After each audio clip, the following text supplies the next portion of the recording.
Bien, le numéro 16. Dans le numéro 16, on va travailler avec l'ensemble E, qui est l'ensemble N croix N. Donc l'ensemble des couples XY, tels que X appartient à N et Y appartient à N. Bien, sur cet ensemble-là, on définit la relation R par XY R X', Y', si et seulement si X est inférieur ou égal à X' et Y inférieur ou égal à Y'. Bon, il faut démontrer d'abord que c'est une relation d'ordre, c'est-à-dire une relation qui est réflexive, antisymétrique et transitive.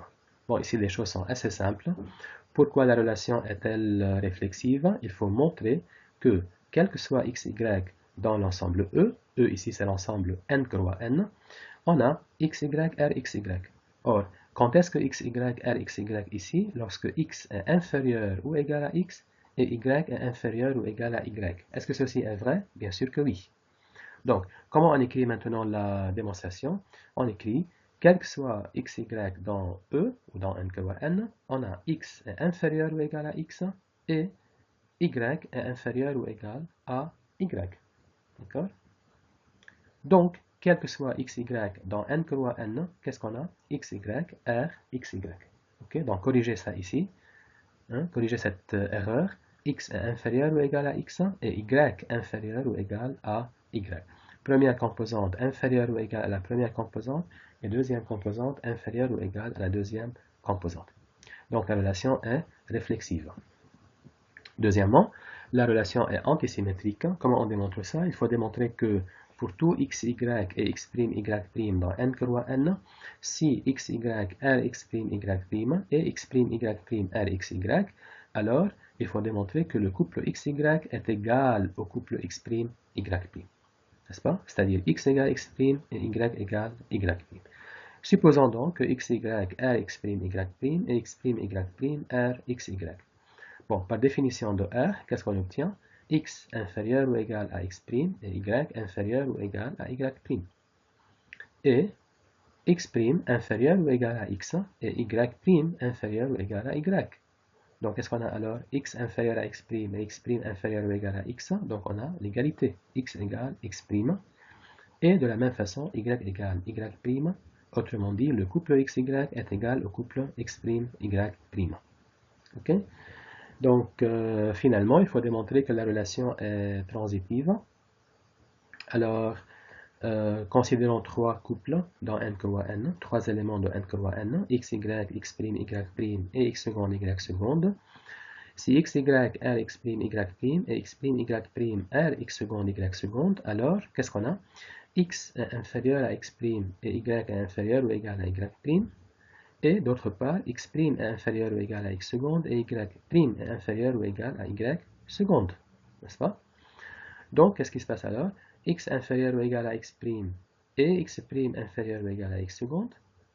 Et y inférieur ou égal à y' et y' est inférieur ou égal à y seconde. Donc, on a x est inférieur ou égal à x seconde et y est inférieur ou égal à y seconde. Ce qui fait que le couple XY est en relation avec le couple X seconde, Y seconde. Notre relation R est donc réflexive, elle est antisymétrique et elle est transitive. C'est ce qu'on appelle une relation d'ordre. Comme d'habitude, les ordres sont divisés en deux catégories. Il y a les ordres partiels et les ordres totaux. Un ordre est total lorsque à chaque fois que je prends deux éléments de l'ensemble E, ces deux éléments sont comparables. Un ordre est partiel lorsque je peux trouver dans l'ensemble E au moins deux éléments qui ne sont pas comparables. Bon, alors il dit montrer que cet ordre est partiel. Pour démontrer que cet ordre est partiel, qu'est-ce qu'il faut trouver dans l'ensemble E, qui est n croix n? Il faut trouver deux éléments qui ne sont pas comparables. Or, il suffit de considérer les éléments, par exemple 0, 1 et 1, 0. Les éléments 0, 1 et 1, 0 ne sont pas comparables dans n croix n pour la relation R.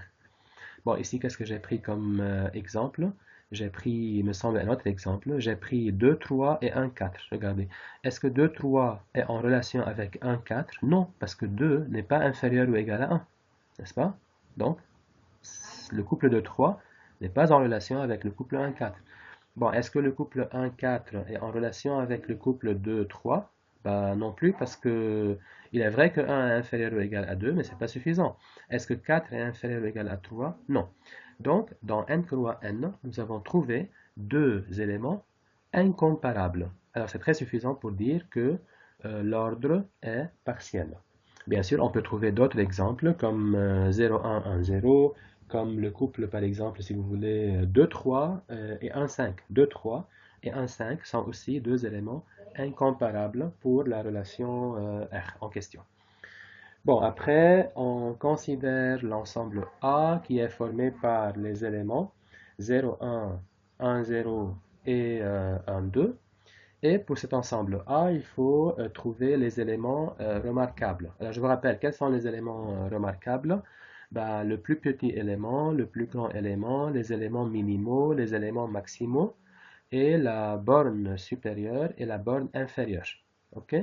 Alors, pour le plus petit élément, vous voyez, la meilleure façon ici, c'est de faire le diagramme. Alors, le diagramme, c'est assez simple. Regardez, on a seulement trois couples. Donc, je mets 0, 1 ici, je mets 1, 0 ici, et je mets 1, 2 ici.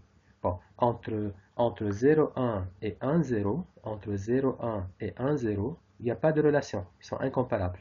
D'accord? Par contre, 0, 1 est en relation avec 1, 2, et 1, 0 est en relation avec 1, 2. Donc, on obtient comme un 8 en arabe, comme un 8. OK? Là, il y a 0, 1, là, il y a 1, 0, et là, il y a 1, 2. 0, 1 est en relation avec 1, 2, il y a une flèche. Et 1, 0 est en relation avec 1, 2. Et bien sûr, il y a les flèches de réflexivité qu'on ne met pas d'habitude. Donc, d'après vous, est-ce qu'il y a un plus petit élément? En fait, non, il n'y a pas de plus petit élément. Le plus petit élément de A pour la relation R, eh bien, ça n'existe pas. Par contre, il y a un plus grand élément, c'est qui en fait? C'est 1, 2. Alors, tout de suite, lorsqu'il y a un plus grand élément, ce n'est pas la peine de réfléchir pour les éléments maximaux et ce n'est pas la peine de réfléchir pour la borne supérieure.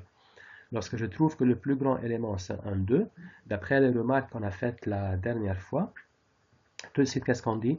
Le seul élément maximal de A, c'est 1, 2, et la borne supérieure de A, c'est aussi 1, 2. D'accord? Maintenant, y a-t-il d'éléments minimaux? Oui. 0, 1 est un élément minimal parce qu'il ne reçoit aucune flèche d'un autre élément de A. La seule flèche d'un élément de A vers 0, 1, c'est la flèche 0, 1 avec 0, 1. Donc, c'est un élément minimal. Est-ce que 1, 0 est un élément minimal? Oui, 1, 0 est un élément minimal pour la même raison. Donc, ici, il y a deux éléments minimaux.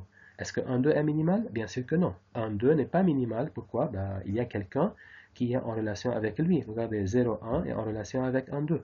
Ou 1, 0 est en relation avec 1, 2. Il y a un autre élément de A qui est en relation avec 1, 2. Donc, 1, 2 ne peut pas être minimal. Donc, les éléments minimaux de A sont 0, 1 et 1, 0. On a deux éléments minimaux. Bon, pour trouver la borne inférieure, hein, on a trouvé la borne supérieure, c'était 1, 2.